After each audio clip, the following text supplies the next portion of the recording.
Good morning. This is Pastor Brewer Erickson from Zion Lutheran Church here in Farmington, New Mexico. And this is Promissio, a pilgrimage of faith.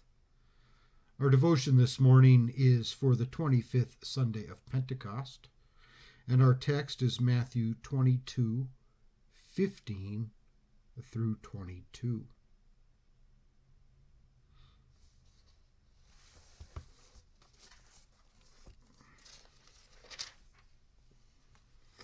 Then the Pharisees went and plotted how to entangle him in his talk. And they sent their disciples to him, along with the Herodians, saying, "Teacher, we know that you are true and teach the way of God truthfully, and you do not care about anyone's opinion, for you are not swayed by appearances. Tell us, then, what you think. Is it lawful to pay taxes to Caesar or not?" But Jesus, aware of their malice, said, "Why put me to the test, you hypocrites? Show me the coin for the tax." And they brought him a denarius. And Jesus said to them, "Whose likeness and inscription is this?" And they said, "Caesar's." Then he said to them, "Therefore, render to Caesar the things that are Caesar's, and to God the things that are God's." And when they heard it, they marveled, and they left him and went away. This is the word of the Lord. Thanks be to God. Therefore, render unto Caesar the things that are Caesar's, and to God the things that are God's. Matthew 22:21.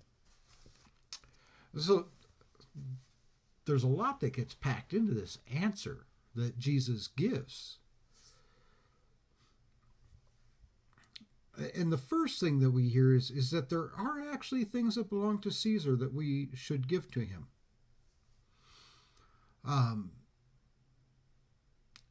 And this isn't because God has sort of bifurcated the world.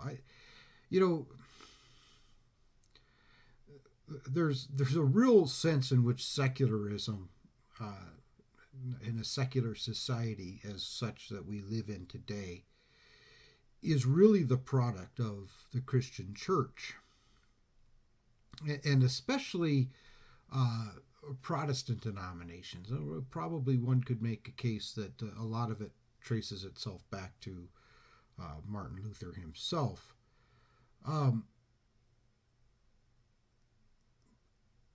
I think one of the demises of this secular society is that even Christians begin to sort of divide up the world this way.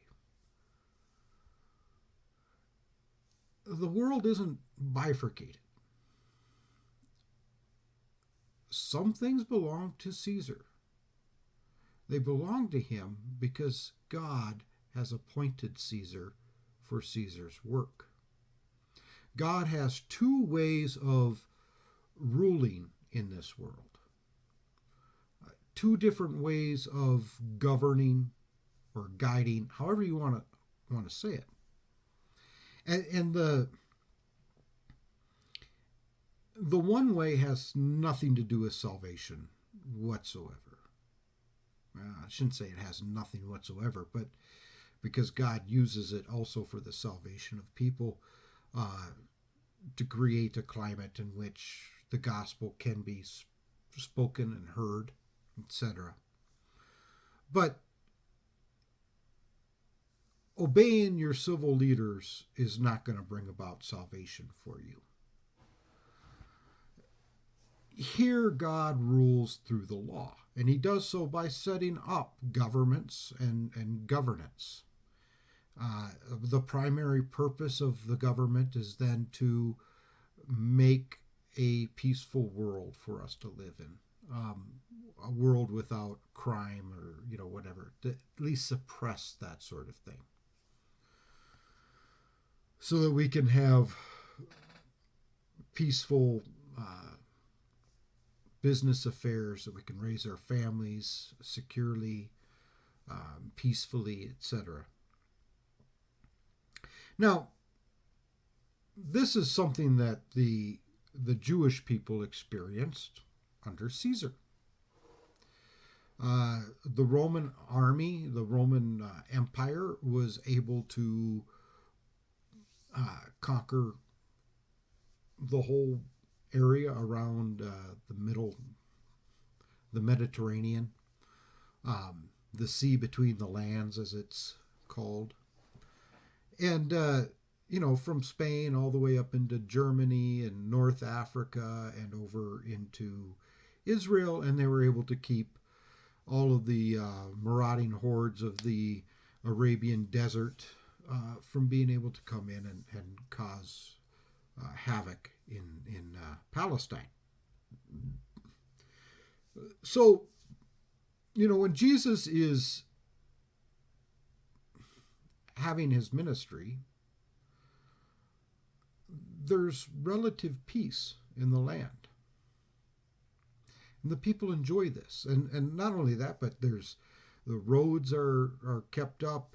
There's aqueducts made. There's all sorts of things that happen that benefit. It's a prosperous society. However, two things go wrong with this from a Jewish perspective. One, they lost their sovereignty. They enjoy the occupation to a certain extent, but they have lost their sovereignty, their independence as a nation, and that irks them. And all of this prosperity, as it were, comes at a price. It comes from taxes, and taxes are very rarely popular. Here in America, we always, we want to tax the rich because nobody actually wants to pay taxes with their own money, and we never consider that we might be rich. We want to tax all those other people because we think that they're living off of our backs, and maybe this is a way we can get back at them or something to that extent, and it usually ends up just hurting the common man in the end anyway. But you have to pay for government somehow. You have to pay for military, you have to pay for police, you have to pay for, just the health institutions, etc. All of it costs money. Has to come from somewhere. We as a society pay it. So these are some things that go wrong. And the people, they want to rebel. They see people like Pontius Pilate, they see him just as extorting money, using their power for their personal pleasure and not really caring about the common man. And there's probably a lot of truth to that.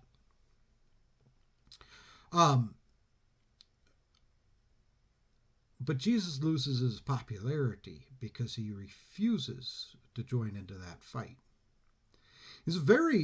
Jesus could be a very revolutionary, very radical personality.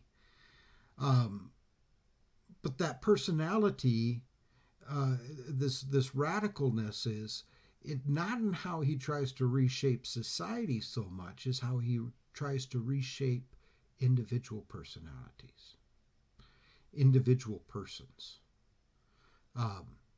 This is sort of, I saw a meme the other day, and the guy's like, how many of you want to see change? And everybody raises their hands, and he goes, and how many of you want to change? Nobody raises their hands. This is the problem with Jesus for most people. He plans on changing you. Not society so much, but you in your relationship to it. And for this, something else has to happen. And it often changes our attitude towards government, towards society in general. And that is, we have to give to God what belongs to God. And that's you. He created you. He, just as Caesar put his image on the coin, God created you with his image. In his image. And now you belong to him. And when you belong to him, well, you're no longer so interested in rebelling against the government. Maybe your tactics become more subversive. You end up becoming part of the apparatus and being that cog in the machine that actually does care for the people. That's when true change really starts to take place. Not when we're looking at everybody else and pointing our fingers at some abstract society that we probably won't be able to do much about anyway. But when we let God into our hearts, when we let the forgiveness of sins that Jesus brings, when he tells Pilate, my kingdom is not of this world. If it were, my people would be fighting. They're not.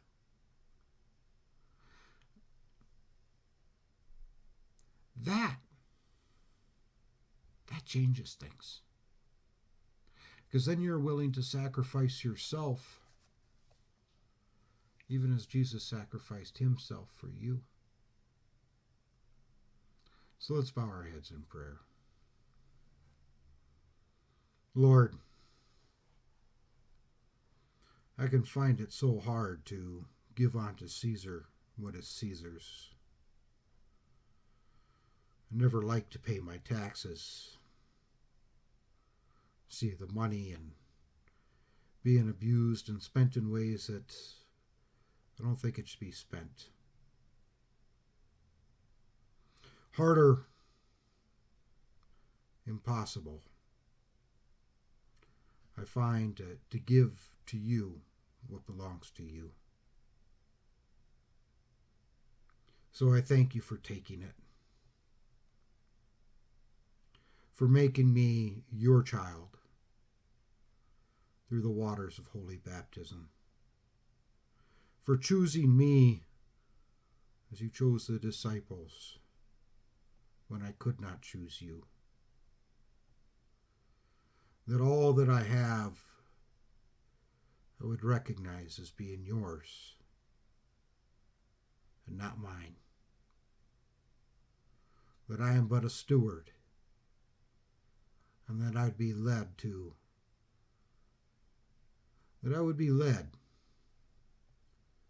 to steward your gifts in a way that is pleasing to you. Amen.